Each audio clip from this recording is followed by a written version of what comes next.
ছেলের বায়নাতে একটা ছোট্ট ট্রিপ। ওর কটা দিন পড়াশোনার একটু ছুটি পেয়েছে, একটু হালকা হতে পেরেছে, তাই ওর বাবার কাছে একটু বায়না করে চলো আমরা কোথাও বেরিয়ে আসি। তো অনেক জায়গায় আমরা বেড়াতে যাব বলে সিদ্ধান্ত নিলাম এবং বিভিন্ন জায়গায় ফোনও করা হয়, কিন্তু এত চটজলদি কোথাও বুকিং করা সম্ভব হয় না। ওই বাঙালির রোজকার ডাল ভাত মাছ ভাতের মতো কি বলুন তো আছে দীঘা। তাই সিদ্ধান্ত নিলাম চলো আর কিছু না হোক দীঘাতেই চলে যাই, কটা দিন তো একটু শান্তি পাবো। আর সমুদ্রের, আমার তো সমুদ্র ভীষণ প্রিয়, তোমাদের কার কার প্রিয় একটু জানিও।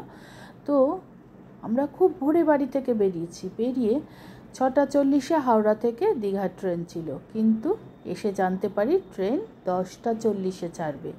বোঝো, খিদেও পেয়ে গেছে, ক্লান্তি, চোখে ঘুম, আগের দিন মানে তড়িঘড়ি সমস্ত প্রিপারেশান গোছানো অতটা সম্ভব হয়নি, ঘুম ঠুমও হয়নি। তো কি করব, দেখছি স্টেশনে এই দাদাভাই বিক্রি করছিলেন ইডলি, ধোসা, সাম্বার, দই বড়া। তো সবাই খাচ্ছিলেন দেখে আমরাও ট্রাই করলাম, পেটটা তো ভরলো। তো বন্ধুরা, সমুদ্র কে কে ভালোবাসো বলো? আমার তো ভীষণ ভালো লাগে, আমার পাহাড়ও ভালো লাগে, সমুদ্রও ভালো লাগে। মেন কথা, বাড়ি থেকে আমরা তো একদম ছাপোষা ওই গৃহবধূ যাকে বলে, সারাক্ষণ খুন্তি কাজ, একটু ছুটি পেলে মন্দ হয় না। টাটা।